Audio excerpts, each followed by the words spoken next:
Good day folks, welcome back to the channel and welcome to a brand new series.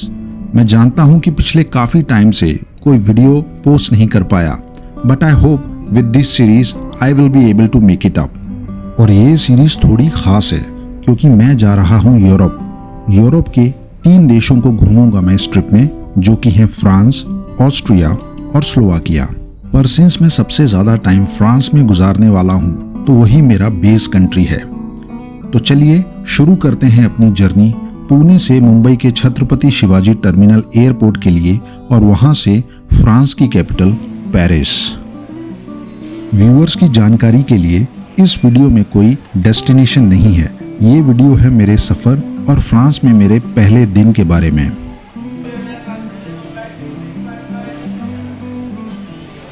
So in good time I made it to airport, Mumbai international airport. और पहले भी मैं बता चुका हूँ that international airports में मुंबई और दिल्ली के एयरपोर्ट्स बहुत ही अच्छे हैं actually, and they compete with international standards. And I am travelling with Gulf Air, so Bahrain connecting है। आई डोंट नो कैसी होगी फ्लाइट एंड आई डाउट कि बहुत ज़्यादा अच्छी नहीं होगी, but let's check out. So gate पे बात करते हैं।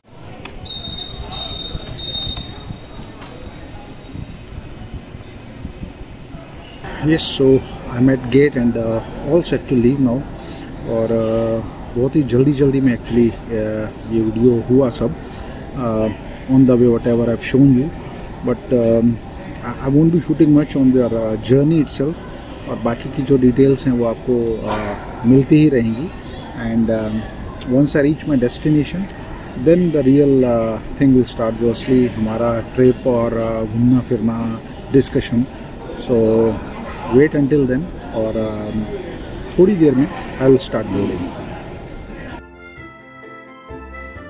बारिश के दिनों में मुंबई और यहाँ के ट्रैफिक के बारे में कुछ नहीं कहा जा सकता, तो बिना कोई चांस लेते हुए मैं फ्लाइट के 4 घंटे पहले ही एयरपोर्ट पहुँच गया और अब मेरे पास खुला टाइम था नज़ारे एंजॉय करने के लिए। इस ट्रिप में मैं सफ़र कर रहा हूँ गल्फ एयर के साथ, जो कि एक गल्फ कंट्री या खाड़ी देश बहरीन की नेशनल एयर सर्विस है।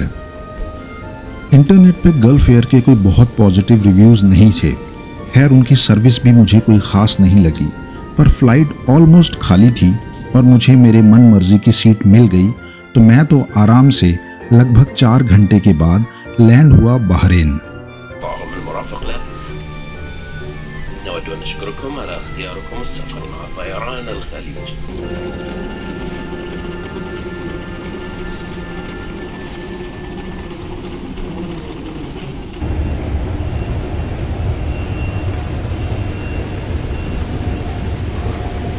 वेल सो ये है बहरीन का एयरपोर्ट बहरीन। और जितना बेकार इनकी एयरलाइंस लगी थी मुझे, उतना ही इम्प्रेस किया इस एयरपोर्ट ने। हार्डली 5 मिनट लगे होंगे सिक्योरिटी चेक इन वगैरह के लिए। सो अब तक का मेरा क्विकेस्ट एंड ईजीएस्ट ट्रांसफ़र। जैसा कि मैंने बताया कि ये मेरा अब तक का फास्टेस्ट और स्मूदेस्ट इंटरनेशनल ट्रांसफ़र था। उसका रीज़न ये था कि बाकी एयरपोर्ट्स की तरह यहाँ पे मुझे अपने इलेक्ट्रॉनिक गैजेट्स अलग से बाहर नहीं निकालने पड़े। आप अपने बैग्स और जैकेट्स ट्रे में रखिए और वो चेक हो जाएगा, जो कि मेरे जैसे पैसेंजर जो बहुत सारा कैमरा गियर साथ लेके चलते हैं उनके लिए बहुत ही ज़्यादा ईजी और कन्वीनियंट है। लगभग 2.5 घंटे के लेओवर के बाद मैंने अपनी अगली फ़्लाइट बोर्ड की, जो कि बहरीन से Charles de Gaulle international airport Paris के लिए थी। मुंबई से बहरीन की फ़्लाइट बहुत ही ऑर्डिनरी और बिल्कुल डोमेस्टिक फ़्लाइट के जैसी थी। हालांकि ये लॉन्ग रूट होने की वजह से बिल्कुल डिफरेंट एयरक्राफ्ट था। सीट्स थोड़ी कंफर्टेबल और ज़्यादा लेग रूम वाली थी, और हाँ, यहाँ पे एंटरटेनमेंट सिस्टम भी था। हालांकि ऑप्शंस बहुत ही ज़्यादा लिमिटेड और बोरिंग थे। खैर लगभग 7 घंटे का सफ़र और कुछ घंटों की नींद पूरी करने के बाद मैं पहुंचा पेरिस। सो लैंड हुए 2 घंटे हो चुके हैं और ये देखिए, ये पूरे इस सेक्शन में, एयरपोर्ट के इस पूरे सेक्शन में मेरा सूटकेस यहाँ पड़ा है और मैं लकी हूँ कि ये मुझे मिल गया, बिकॉज़ मुझे लग रहा था कि आज ये गया। सो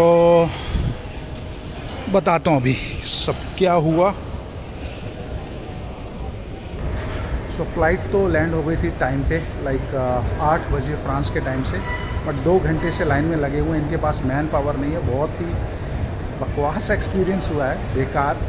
सो इसलिए मैं हमेशा बोलता हूँ Delhi and Mumbai airports are one of the best in the world.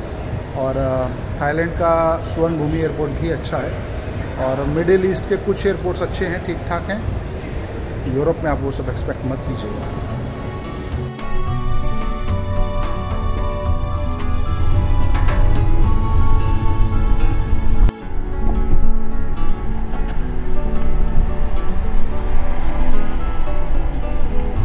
There, airport. Yeah. Your address is there. Yes.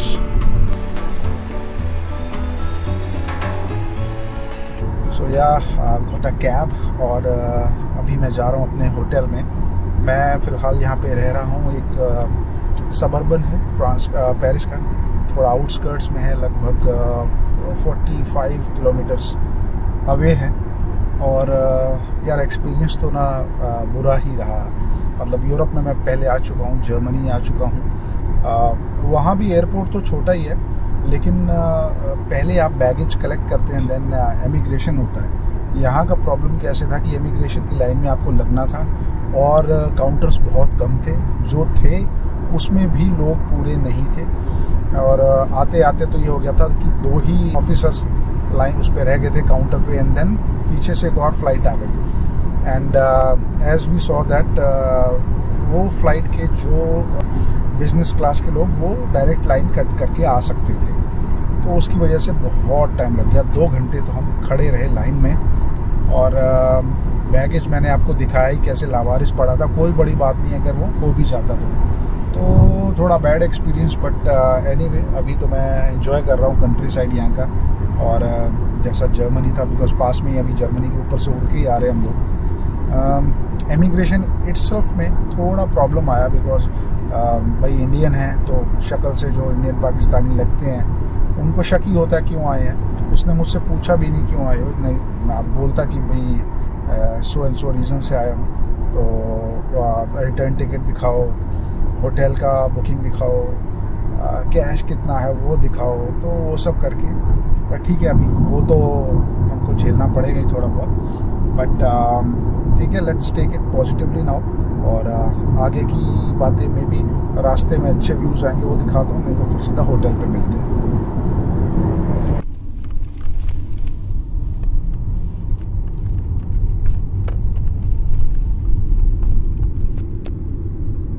Low ji, hotel में चेक इन हो गया है और रूम में मैं आ गया हूँ। छोटा सा ही रूम है, मैं आपको दिखा देता हूँ और उसके बाद आराम करूँगा। ये एंट्रेंस से थोड़ा बहुत हमारा सामान, मोस्टली बेड, टीवी और बहुत ही बेसिक सा furniture, and then there is this window. अच्छा है actually, this is a business hotel, और ये मैंने क्यों लिया है वो मैं बताऊंगा आपको।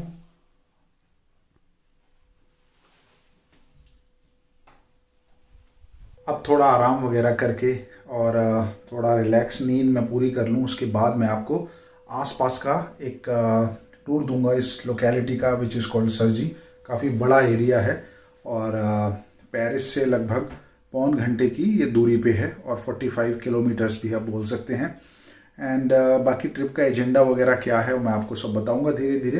एंड जो प्रॉपर ट्रैवल है पेरिस का और आसपास की जो फ्रांस की कंट्री साइड का, वो सब भी जल्द ही आएगा आने वाले वीडियोस में। सो स्टे ट्यून, आराम करने के बाद मिलते हैं। चलो जी, नहा धो के थोड़ा सिटी घूमने चले। लिफ्ट जी बात कर रहे हैं। सो आसपास थोड़ा सिटी घूमने चलते हैं। डिकैथलॉन जा रहा है, जैकेट एक ले लेते हैं अच्छी सी, and then may be some supplies.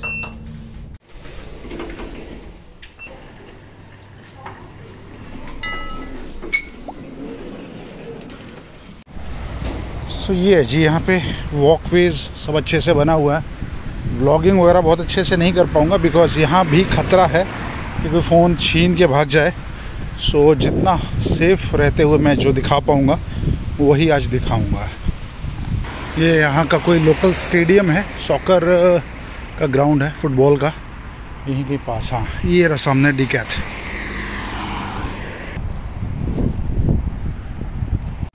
मेरे लेफ़्ट पे एक टेनिस स्टेडियम है, स्टेडियम बोलेंगे या टेनिस कोर्ट्स हैं, खेल रहे हैं लोग। आई थिंक डीकैथ की एंट्री वहाँ से है शायद, आगे से, यहाँ से तो नहीं दिख रही। चलिए वहाँ चल देते हैं, बट रोड क्रॉस कैसे करनी है। तो जी डीकैथ के यहाँ पे आ गए पार्किंग में। ठंड है यार काफ़ी सारी, मतलब मैं आधा किलोमीटर वॉक कर चुका हूँ, अभी भी ठंड लग रही है। सिर में कैप पहनी है तब भी ठंड लग रही है। ये है जी डीकैथ का स्टोर, और ऑलमोस्ट पूरा स्टोर तो मैं घूम चुका हूँ, but you know things are more और लेस सेम। मतलब यहाँ पे एक एडवेंचर एक्टिविटीज़ और आउटडोर का थोड़ा ज़्यादा है, और स्टोर थोड़ा बड़ा और खुला है। बाकी इट्स टोटली सेम, बट हाँ थोड़ा एक्सपेंसिव डेफिनेटली है। मैंने कैंपिंग की जो चीज़ें हैं यहाँ से लेके क्लोथिंग तक सब चेक करके देखा। लगभग 30 to 40 और कुछ चीज़ें 50 या 70% भी एक्सपेंसिव हैं। आपके रेफरेंस के लिए कुछ दे देता हूँ।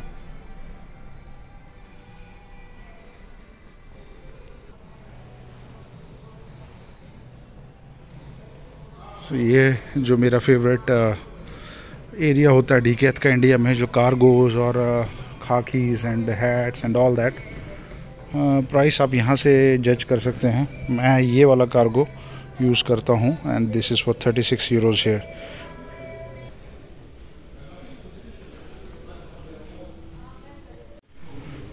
जैकेट कोई ढूंढ रहा था, कोई ख़ास मिली नहीं, तो चलिए चला जाए यहाँ से। सिर्फ डीकैथ थोड़ी देखना है फ्रांस में, बाहर निकलते हैं।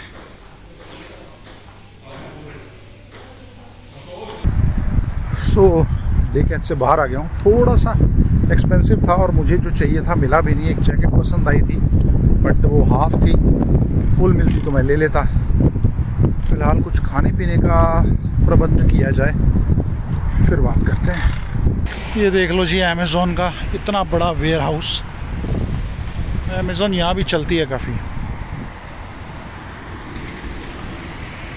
फिलहाल खाली सी सड़क है और ऑफिस आवर्स हो गए हैं शुरू, मीन्स क्लोजिंग आवर्स, तो कार्स वगैरह काफ़ी हैं। थोड़ा सेफ फील हो रहा है, अदरवाइज़ इतनी ज़्यादा भीड़ यहाँ पे नहीं है।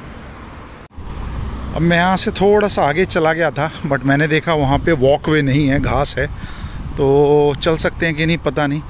लेकिन मैंने वहाँ से रोड क्रॉस करना ठीक नहीं समझा बिकॉज़ यहाँ पे जगह जगह पे ज़ीब्रा क्रॉसिंग्स हैं। तो अगर किसी कंट्री में आ रहे हो तो उनके रूल्स वगैरह थोड़ा फॉलो करोगे तो अच्छा रहेगा। मोस्टली लोग रुक रहे हैं ज़ीब्रा क्रॉसिंग पे, जैसे मैं खड़ा होता हूँ लोग गाड़ी रोकते हैं और मुझे निकालते हैं फिर जा रहे हैं। तो अगर कोई तमीज़ से पेश आ रहा है तो डेफिनेटली हमें भी आना चाहिए। ये इनका कोई वॉकिंग ट्रेल है, यहाँ पे बाइक और कार्स का जाना मना है। थोड़ा पॉन्ड वगैरह है और यार ये फूल वूल ये सब देख के इतना अच्छा लग रहा है ना, ऐसा लग रहा है जैसे नीदरलैंड्स में फूलों के जो बाग दिखाते हैं ना वो सब लग रहे हैं। ट्यूलिप्स के जो लंबे लंबे खेत होते हैं वैसा फील आ रहा है। ये रहा, वैसे कुछ पॉन्ड सा है ये, और लोगों के वॉक करने के लिए जगह। थोड़ी थोड़ी धूप भी आ गई है और वैसे इस सीज़न में यहाँ पे डे लाइट बहुत ज़्यादा रहती है, मतलब दिन काफ़ी लंबा रहता है। बट अभी भी 5 बजे और धूप आ गई। ये है जी यहाँ का कोई मॉल, काफ़ी बड़ा सुपरमार्केट है लिडल। ट्रॉली ली है, इसको लेने के लिए भी अलग ही कहानी हुई है। अंदर जाके बाहर आया हूँ मैं, अंदर आपको स्टोर दिखाता हूँ।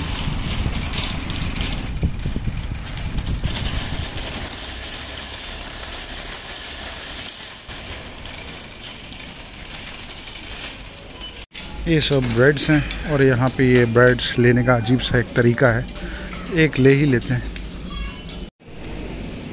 है तो बहुत कुछ और सब कुछ ही, बट मुझे ये सब लेना नहीं, उठा के भी ले जाना पड़ेगा। ये कोई फ्लेवर्ड बियर है एंड कॉकटेल मिक्स। अपना डिपार्टमेंट वैसे अलग है वहाँ पे। ये क्या है?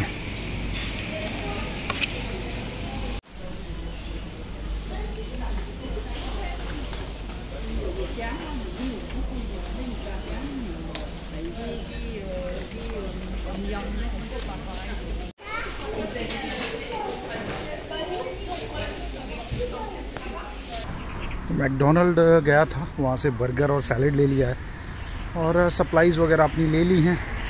और रास्ता देखिए मैं जिस पे चल रहा हूँ, वॉक वे इतना सुंदर है यार। ये अगर ऐसा हो ना हमारे इंडिया में भी, और भीड़ ना हो और लोग ऐसा गाड़ियाँ तमीज़ से चलाएं, तो हम लोग को भी वॉक करने में कितना अच्छा लगे। खैर वो नहीं हो सकता बिकॉज पॉपुलेशन बढ़नी ही है, कम तो नहीं होने वाली। ठीक है, फ़िलहाल यहाँ के मज़े लेते हैं। अब मैं जा रहा हूँ होटल की तरफ। आई थिंक वीडियो भी काफ़ी लंबा हो गया होगा बिकॉज एंडिंग करनी है एंड देन मुझे रेस्ट करना है। आज कम से कम 4-5 किलोमीटर चल चुका हूँ, तो यहाँ कुछ दिन रहा तो फिट ज़रूर हो जाऊँगा। वैसे हूँ मैं कुछ दिन, लंबे टाइम के लिए हूँ, वो सब बताता हूँ होटल चल के।